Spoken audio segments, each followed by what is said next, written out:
talking about end-of-life care and hopefully talk about some implications that OT can have moving into this type of a healthcare setting.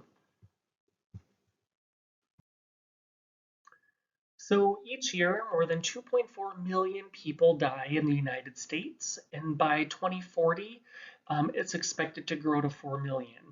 We all know that our population is becoming older much faster, and so when we're talking about end-of-life care, it has the potential to touch every single family member, every single individual. I'm sure many of you have loved ones who have died. Expectedly versus unexpectedly, maybe some of each. And so I'm sure you may know or at least understand what it's like to deal with grief, what it's like for the living to transition into new roles and new parts of their life, and to try and move on and put closure to those relationships. 10% of the 2.4 million people who die typically, or 10% die suddenly. So some type of a trauma, car accident, stroke, major heart attack, something suddenly and somewhat unexpected. So that leaves 90% that require weeks, maybe even months, sitting in the healthcare system while their overall health eventually declines. And so 90% of Americans report that they'd like to be cared for and die at home peacefully. However, only 40% of them actually do die at home or are cared for at home. 1/3 of them are dying in hospitals, and 1/4 of them are dying in long-term care. And unfortunately, what the literature is showing that many of them are actually dying with great amounts of pain and suffering, which isn't what we would want for any of our loved ones. So with death and end of life, we think of that older adult population primarily, right? And so the aging individual may have a heightened awareness of end of life.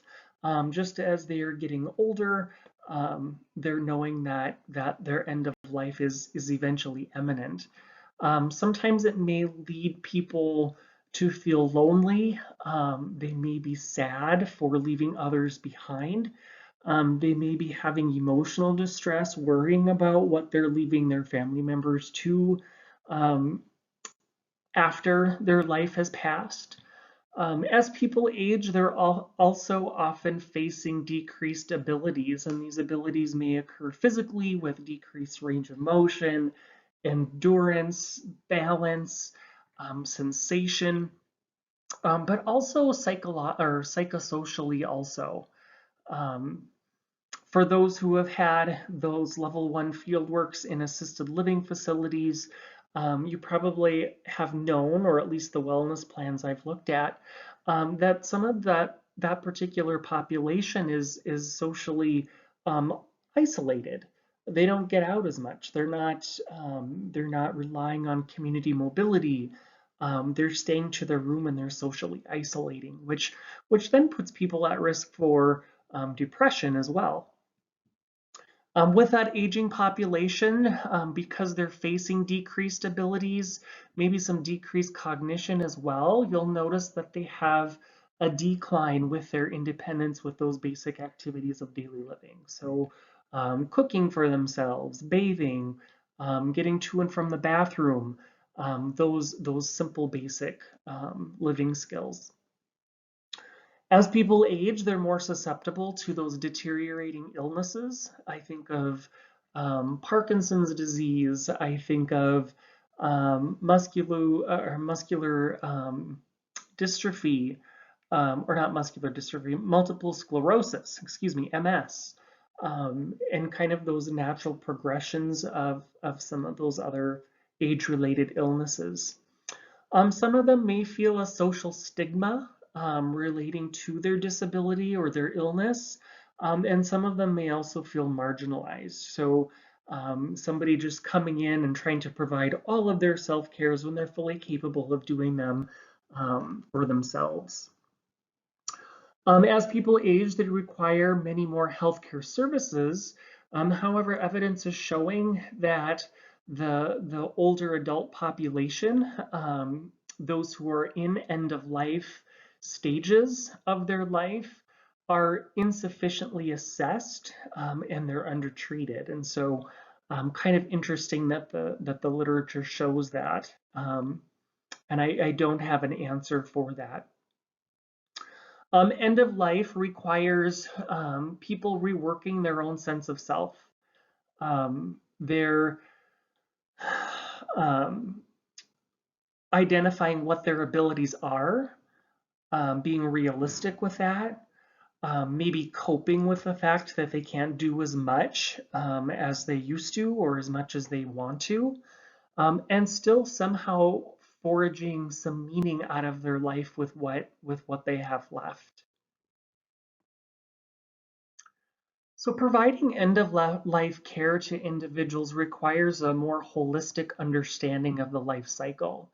And so, we're used to that rehabilitation frame of reference where we are trying to make people better. We're trying to fix an illness. We're trying to rehabilitate them to something that they once were able to do.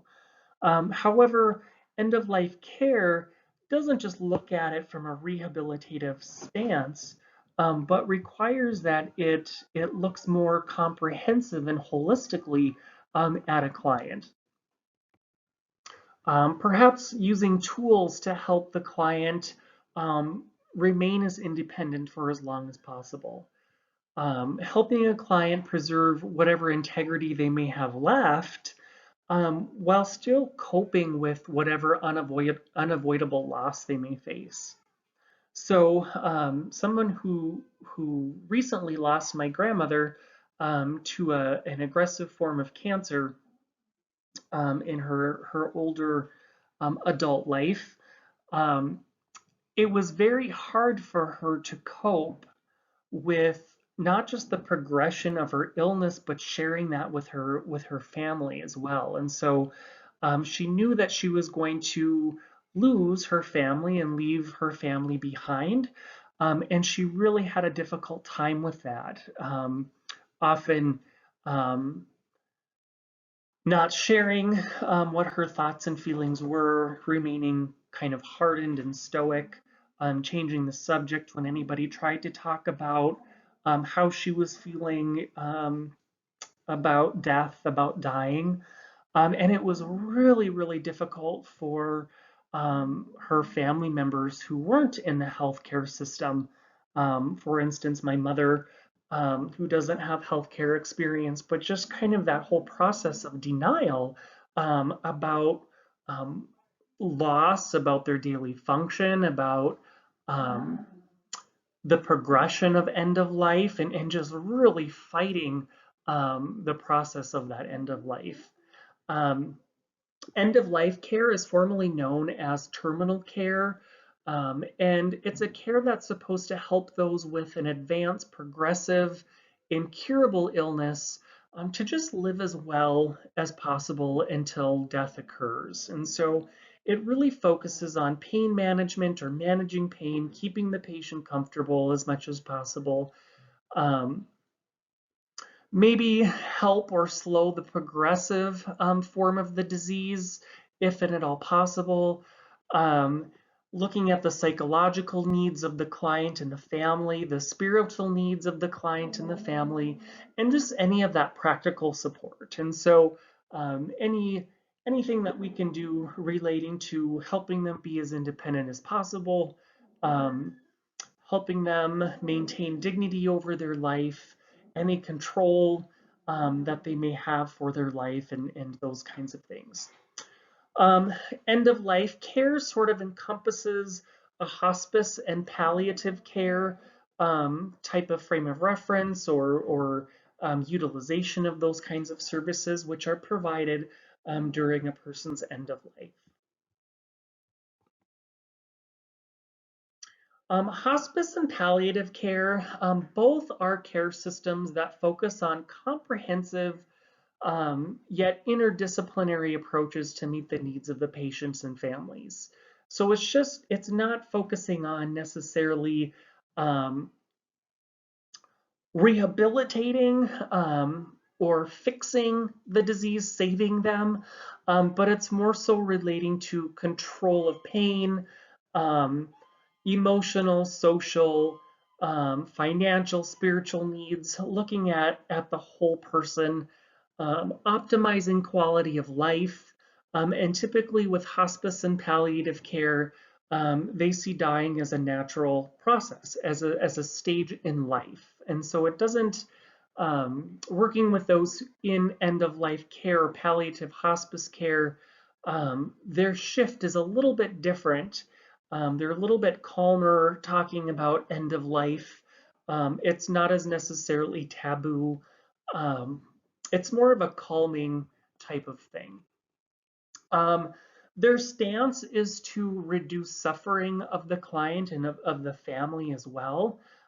They help bring that family, that patient, into their overall healthcare choices. So when my grandmother was end of life, they really involved her as well as my mother, who was her power of attorney, but they included them both into how they wanted to progress with their treatments. And so my grandmother, for a couple years, 2 years, underwent really intense chemotherapy and radiation, those kinds of things. And so as a family, um, as she was progressing and having some major complications of those treatments, aggressive treatments, they sat down and they decided to back off on those treatments, but still use them as more of a comfort care, um, as the cancer was preventing her from breathing comfortably and giving her a lot of pain. And so they were able to cut back some of the aggressive treatments, but still have some of those treatments to allow comfort. The team, when we say hospice and palliative care has an interdisciplinary team, it's usually surrounding their physicians. In my grandma's case, her oncologist, many nurses, many CNAs or nursing assistants, dietitians. My grandmother did not have a sense of appetite, which then made her very weak. And so just having conversations about um, that if she were to have an appetite or maintain some type of nutrition, that it would help her strength, that it would give her more comfort. And so they help provide that as well. OT and PT may or may not be included. I think of OT and PT as really rehabilitative just because that's my bias. That's the setting that I worked in. Um, but thinking about our implications as OT and PT to help with pain management, to teach adapted ways to reduce pain, to teach adapted ways to prevent illness or to prevent further pain, to help people maintain their independence as long as possible and provide them with that respect. A lot of times with hospice and palliative care, you'll see spiritual care, whether it be provided by pastor, priest, any other type of spiritual healer, those kinds of things. So it's important to consider what the individual spiritual care is also. This oftentimes is, it can be a time of spiritual growth for a person. Certainly there's a lot of feelings with end of life, going through the grieving process. I know for my grandmother, she was a very faithful person and she relied very heavily on her priest. I've known some other people working in a healthcare setting where they push away any spiritual care that they can get because they're so angry. And so It's important that if somebody is seeking out spiritual care, that you help point them in that right direction, and make sure that this is being accounted for. Social work is something too that is very helpful. Social worker could be a case manager as well for an end of life hospice or palliative care team. So they're ensuring that all aspects of their pain, their emotional, social, financial, spiritual needs are all being attended. So they can be very, very helpful parts of our team to help these particular clients and patients. So when looking at hospice versus palliative care, again, there's a lot of similarities and overlap. And to be perfectly honest with you, I sometimes have a hard time differentiating between the two. Um, but when we look at hospice, um, it could be care with those who have a life-limiting illness. And so again, with hospice, they know that they're not going to seek any curative treatment. Um, they typically need a prognosis of 6 months or less to live in order to receive a hospice type of benefit. Family are often the primary caregivers, and so people can be home with home health and hospice care. Volunteers are a very important part of the hospice team, just ensuring that they're there providing comfort, they're there providing any assistance they may need. And hospice care also includes bereavement care. And so once that person has passed away, that team doesn't necessarily disperse and disappear, but they're also there to provide some bereavement care, maybe in the form of support groups, referring on to some other services, helping with funeral arrangements, and those kinds of things. Palliative care still may um, or is not limited to end of life care. And so it still could apply to somebody who is undergoing some curative treatments. And it may be offered throughout the continuum of an illness. And so if somebody is newly diagnosed with maybe a stage 4 cancer, they may be able to qualify for palliative care, where there's more of a team-based approach with the patient, the family, to undergo and decide what forms of treatment could be utilized. Again, still looking at quality of life.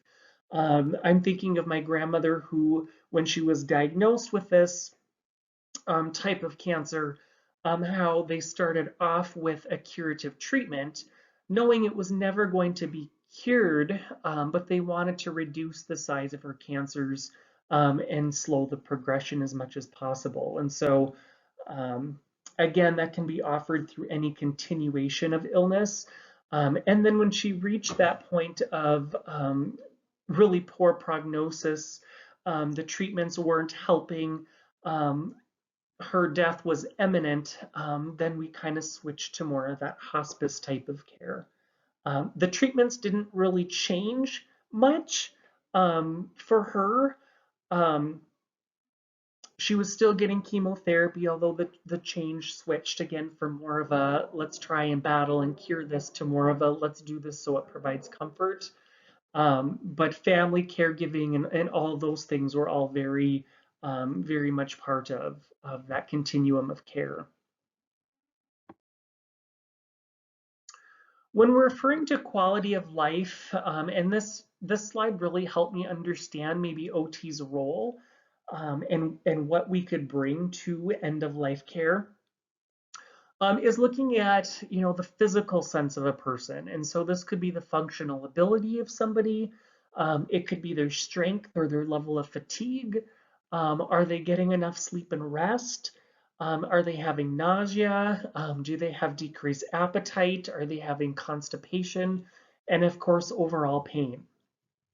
And so as OT, I'm thinking, okay, we certainly know how to increase somebody's functional ability.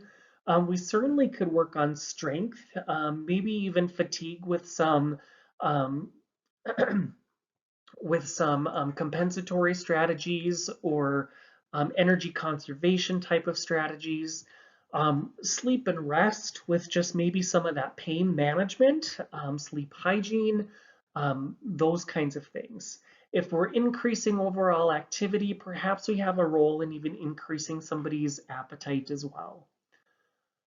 Psychological, we're looking at anxiety, depression, enjoyment, leisure, if anybody's having pain, distress, looking at somebody's happiness, any fear they may have, any cognition or issues with overall attention. And again, just looking at OT's role here with depression and anxiety. Um, if we're doing some education in the importance of leisure skills, if we can adapt somebody's leisure skills to match their level of ability in order to increase their happiness or maintain their happiness. If we can do anything to help maintain their cognition or their attention, again, depending on where they're at with how frail they are, of course.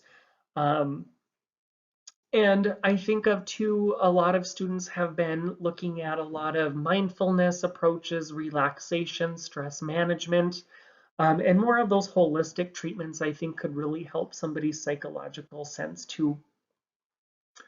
Looking at the social piece of quality of life, just looking at some people feel they're going to be a financial burden or a caregiver burden. I know that was a big issue for my grandmother, and that often made her want to socially isolate as well or keep her finances secret and take care of everything without anybody knowing.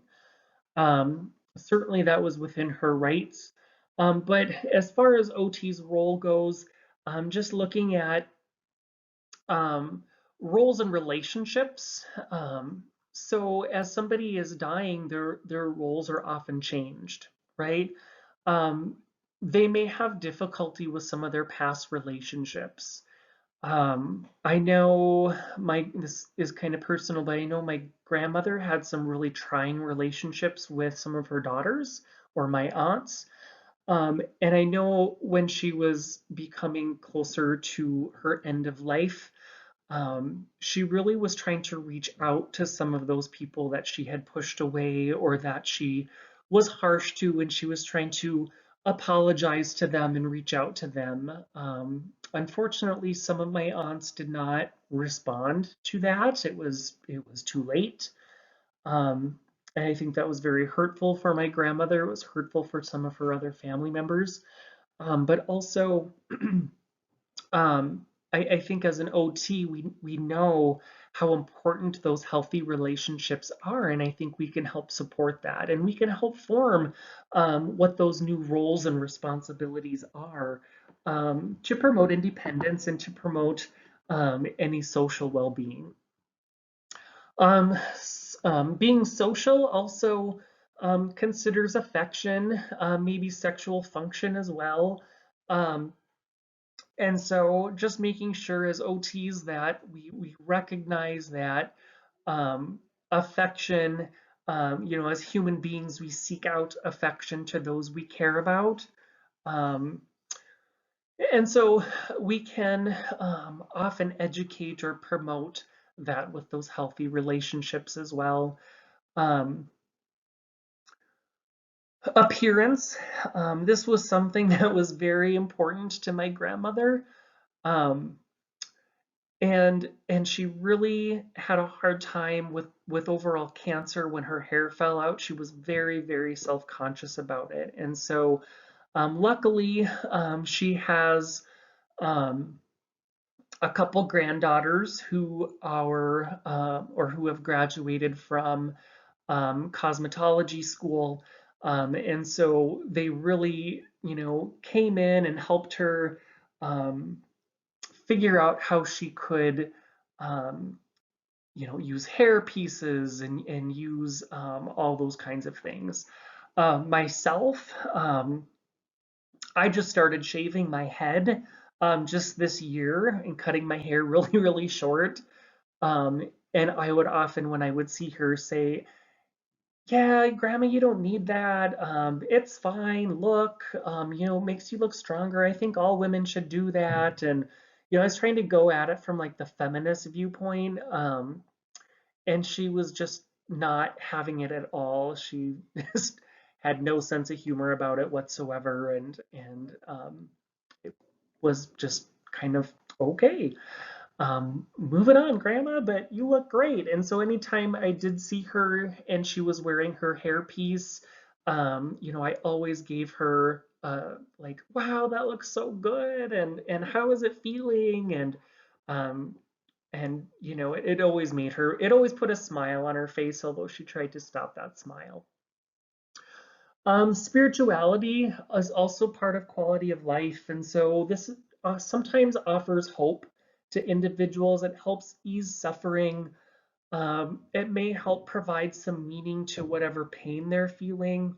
When we're looking at spiritual care, religious or religiosity or a person's religion often can help somebody um, make sense of what they're going through. It can have the potential to bring people to peace with their future, and it can help them transcend those other feelings of anxiety and those kinds of things. And so, again, when you're looking at hospice and palliative care, spiritual care is something that's really um, equally as important, if not even more important, than some of the other aspects of our quality of life.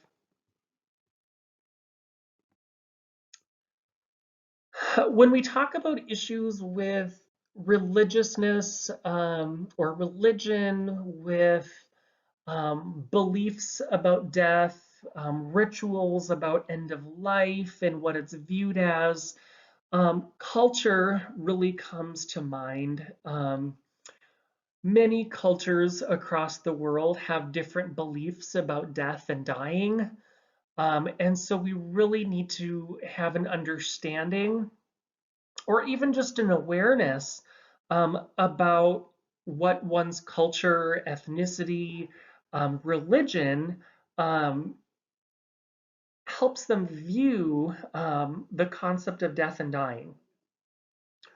Not only when we're looking at culture, are we looking at maybe somebody's religion, rituals, beliefs surrounding death or dying, or those kinds of things, but we're also considering um, what's appropriate as far as care or levels of care.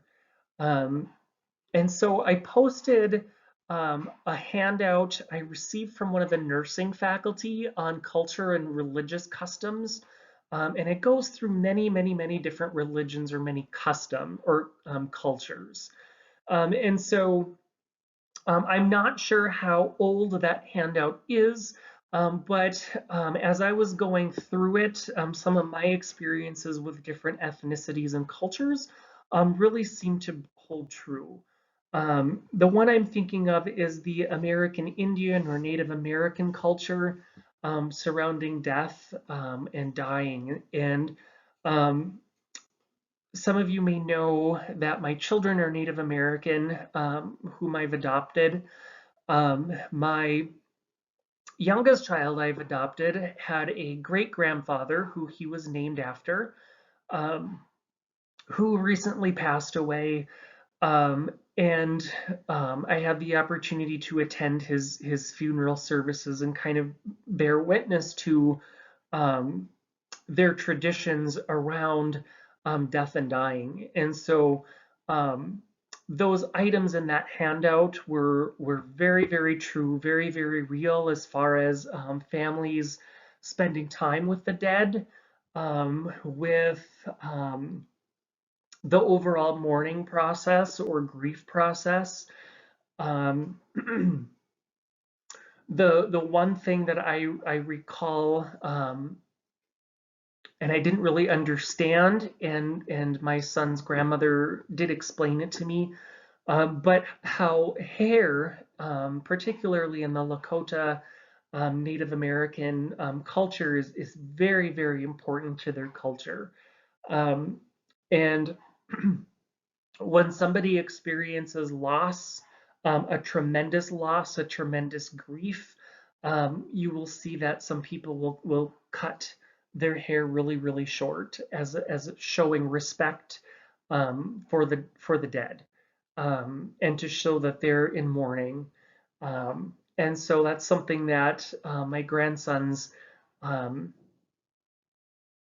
or my grandson, that's something that my son's grandmother did to show grief for her father. She said it's more customary for the children or grandchildren of the dead to cut their hair really short like that. So again, when I looked at that culture, it's one that I had experience with, and I saw that that really held true. I found a more updated belief on the rituals surrounding death or the dying. And so I posted a PDF of that I found online. It looks like it has some really interesting information on it. And so be sure that you're just reviewing those as, again, just so that you're displaying some cultural sensitivity. Um, if you're going in and you're working with somebody with a um, poor prognosis, and you're still called to provide OT services, it's just nice to know culturally, religiously, what those people are facing, maybe what they believe in. It may actually alter or change your perception of what treatment you may be providing. So I've kind of mentioned this already, but implications for OT and any OT outcomes that we may have. And so when we write our outcomes, we may be looking at, again, increasing somebody's overall function, overall quality of life, right? This may be enhancing participation in daily life. It may be working with their families or any staff that are working with them, looking at positioning for comfort or prevention of certain care problems like pressure sores, providing any emotional guidance and support, as well as any spiritual support as well. So our goals may be prioritizing a client's resources and energy. So looking at energy conservation, work simplification, okay? This may kind of go into any compensatory strategies with adaptive equipment, assistive technology, again, to allow that client to be as independent as possible while maintaining or even decreasing pain. Recommending some home modifications as well can be very helpful. Um, Providing education, I'm thinking of caregivers. I'm looking at providing transfer training, working with a client on maybe relaxation techniques, mindfulness techniques, um, guided imagery to help with pain. With transfer training, you may look at ergonomics, ergonomic principles. You may look at maybe some type of lifestyle redesign as well. Again, just to promote overall independence, decrease in any pain um, that you can offer. You may provide training in order to accomplish daily tasks. And so you may have to provide training to your client on using assistive technology or adaptive equipment, and it may take them a while. You may help clients manage fatigue. Maybe you want to do some deep breathing techniques. Maybe you want to, or you feel like prescribing some type of exercise throughout the day, or range of motion throughout the day can help manage fatigue as well. Again, the literature um, is pretty widespread, maybe a little controversial regarding exercise in end of life care. Um, Offering any creative outlets through engaging in any meaningful activities, and perhaps even some symbolic activities as well. So maybe they're not physically able to do their meaningful activity, but maybe there's a symbolic way that they can. Maybe using online, or maybe only doing part of something, and helping put together in a wider or greater piece of the picture for them. Providing opportunities for enjoyment, things that are meaningful, and providing opportunities for them to establish those new routines can be very helpful.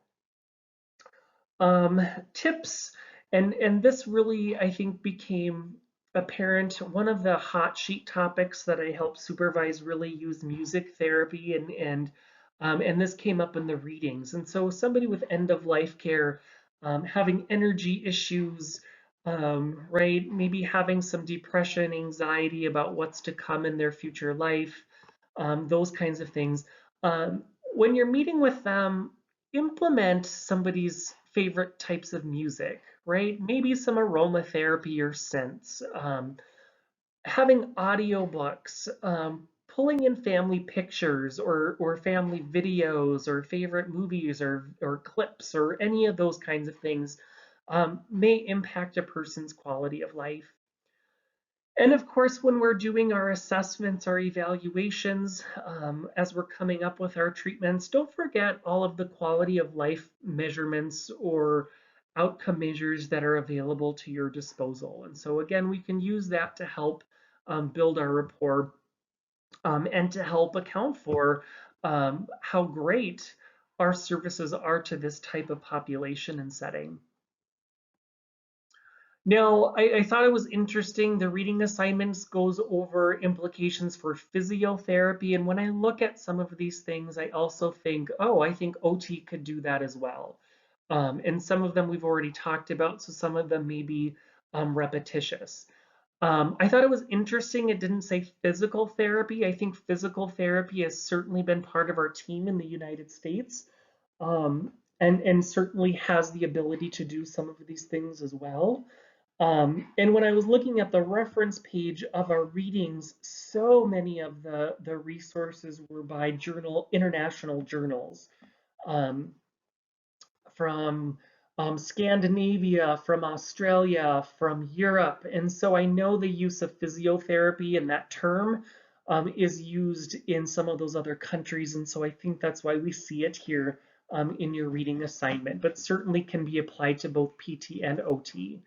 So I ask you, can OT do anything as far as pain relief, right?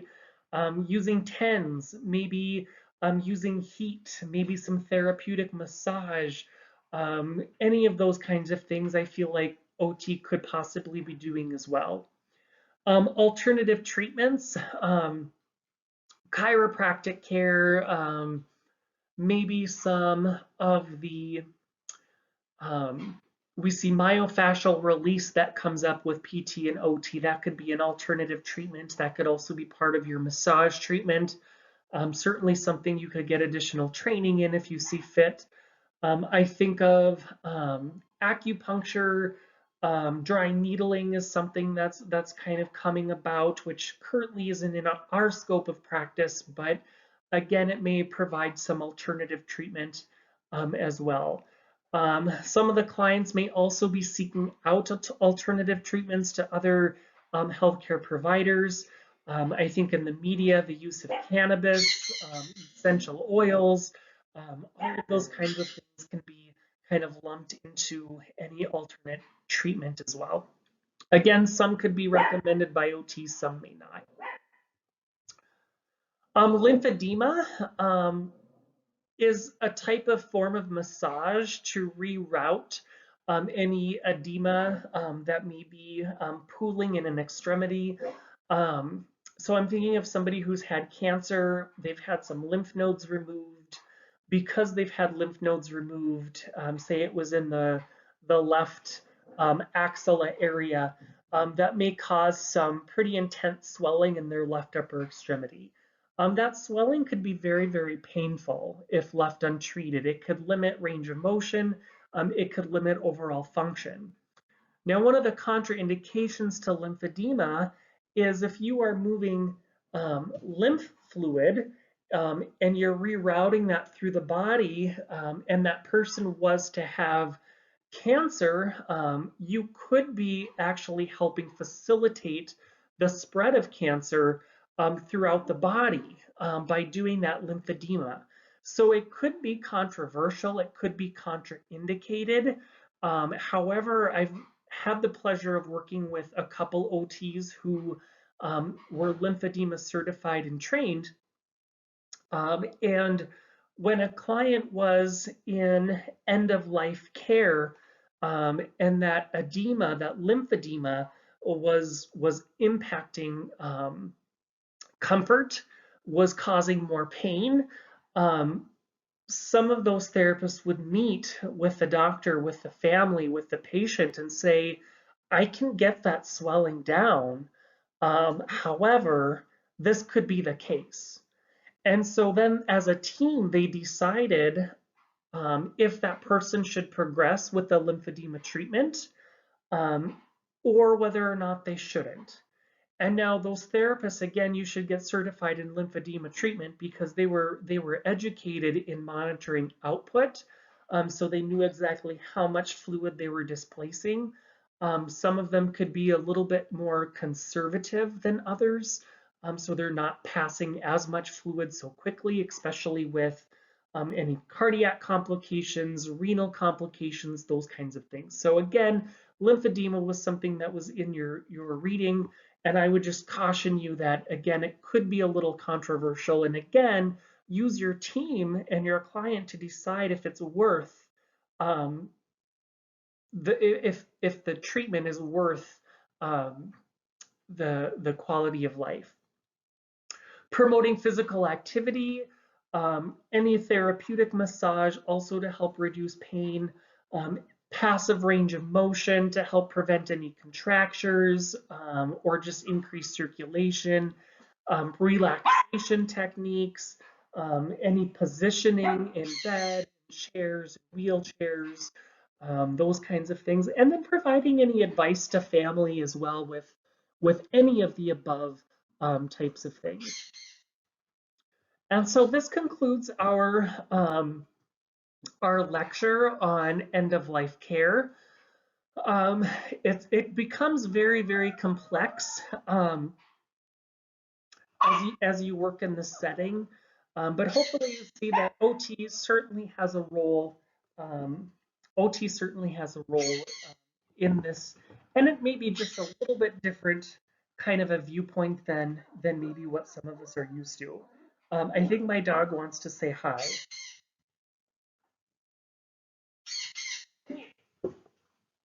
Now he's running away.